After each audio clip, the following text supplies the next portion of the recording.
vídeo pro canal. Finalmente saiu um sol nessa ilha doida aqui. O ruim é que com o sol fica tudo travado, né? Todo mundo sai, todo mundo desentoca. Mas vamos nessa, vamos nessa, vamos nessa.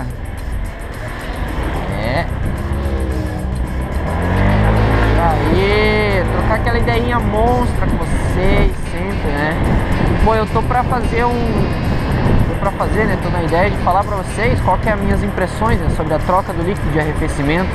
Se dá diferença, se não dá diferença, deixa a moto mais econômica por ela não estar esquentando tanto, ou vice-versa, não sei, se deixa ela mais beberrona por estar esquentando. Só que eu rodei pouco ainda pra passar ele aqui. Só que eu rodei pouco ainda, né? Desde que eu troquei o radiador, acho que foram só 100 e poucos quilômetros, né? Então eu vou tirar essa média aí, né? Vou tirar essa informação, digamos assim, né? Na próxima viagem, tá? A gente tá pra subir pra Curitiba, dar um peãozinho rápido por lá. E aí vão ser mais ou menos 700 e poucos km, assim, né? Ida e volta, tudo. Ida mais a volta. Então, aí já dá pra ter uma noção, né? Com garupa, moto carregada, tudo.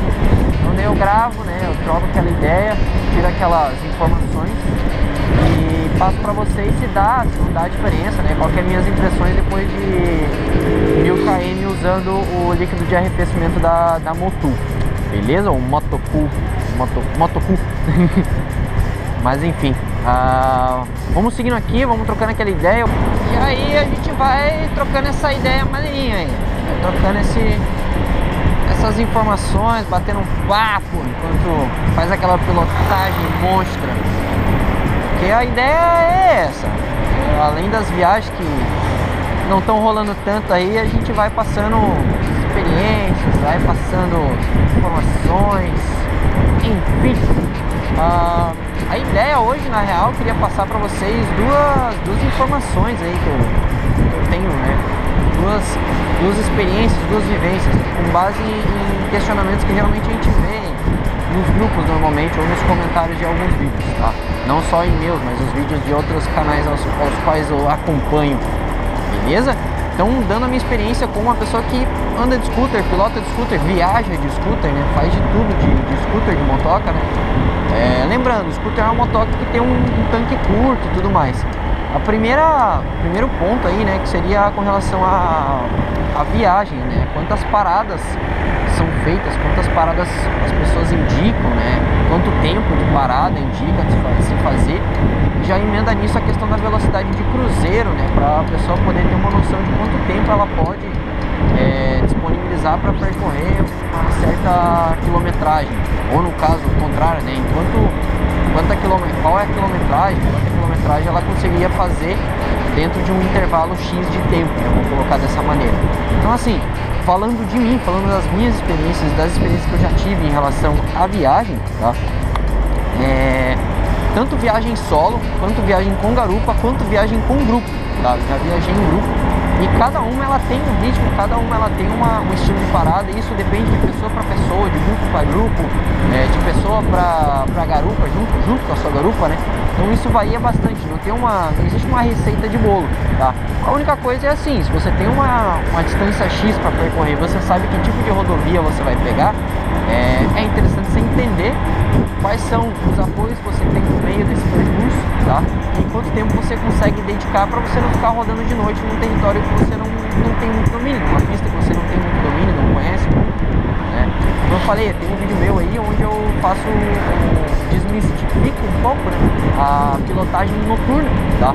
Mas assim, eu desmistifico a pilotagem noturna num trecho onde eu tenho conhecimento, onde eu já tenho um grande domínio, né? E nem por isso eu deixo de ter atenção, né? Aí eu não tenho domínio nesse trecho que eu vou ficar desatencioso com ele. E pelo contrário, né? Eu vou redobrar minha atenção ali nos pontos mais críticos. Mas voltando, né? O que eu geralmente faço, tá? Por exemplo, a viagemzinha padrão que a gente faz, ela tem ali entre 340, 350 quilômetros, é daqui para Curitiba, tá? ou às vezes, visitar a mano, fazer doação de sangue e tudo mais, né? É uma viagem mais ou menos padrão, que é uma viagem que sempre a gente faz. Ou quando eu vinha pra cá, quando eu não morava aqui ainda, quando eu vinha pra cá, era mais ou menos essa quilometragem. Então hoje eu faço com garupa. Hoje depende muito do nosso cansaço, tá? E de como está o nosso condicionamento físico. Se está numa época onde a gente está fazendo mais exercício, a gente está andando mais de moto, fazendo mais exercício, a gente consegue aguentar um trecho um pouco maior, né? Também depende se não está chovendo muito, se está muito frio, esse tipo de coisa. Mas vamos colocar a média, né? A primeira perna a gente faz ali em torno de 190 a 200 km. Saindo daqui existe um ponto de parada, ó, um SOS usuário, onde a gente sempre para lá, toma um café, come alguma coisa, né? Abastece a motoca ali perto e tal, beleza, fechou, segue viagem.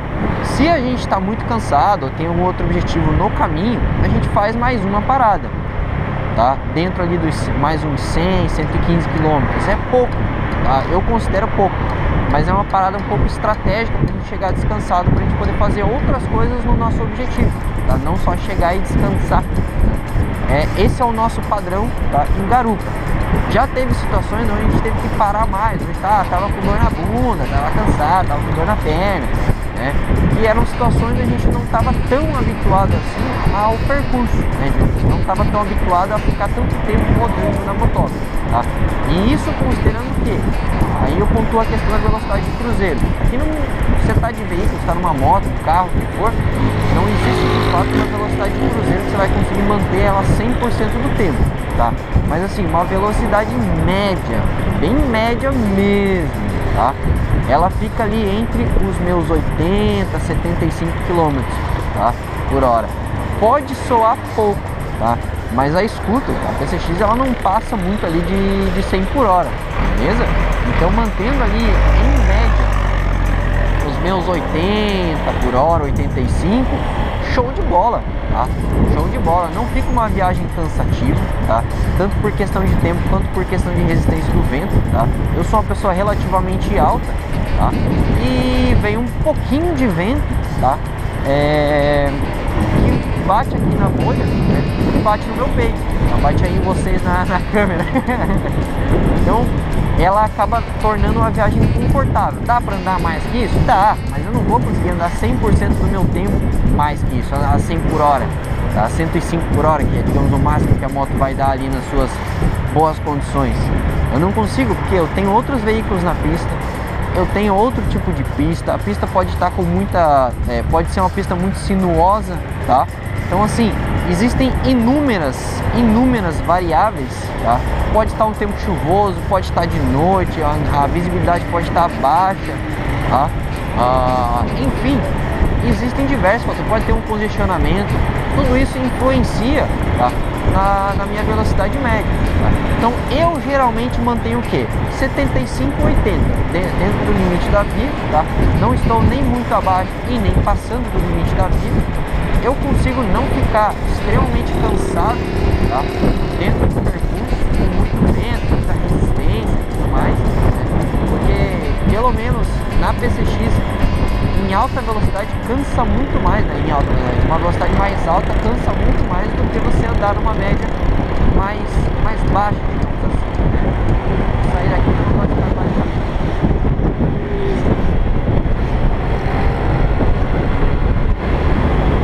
Aí, voltando, né? Então, essa seria o que? A minha velocidade média, tá?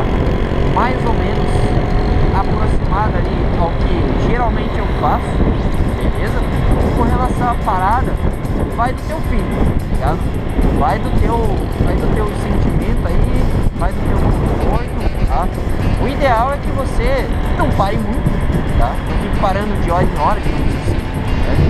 E também não fique parando, vou traçar ali de 100 em 100 km para poder parar, não, porque 100 km numa estrada asfaltada, uma BR, tem que ter limite de velocidade máximo de 100 km por hora, tá?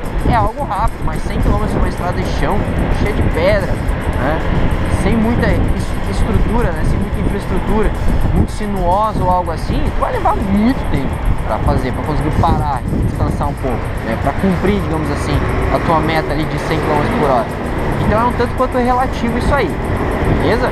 Fica na tua experiência, tá? Eu seguindo a dica do Guga Dias aí, um cara que eu assisto bastante, com bastante experiência, tá? Ele recomenda você não ficar traçando quilometragem, tá? Para você fazer as paradas.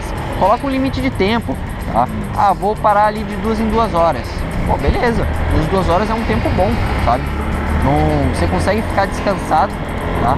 Você não precisa cansar muito, tá? Nas tuas paradas você não vai precisar ficar muito tempo, beleza? Para poder se recuperar e tal, e tá bem de novo, para poder rodar mais ali 2 horas, digamos assim, tá? E tenha em mente qual que é o teu percurso, né?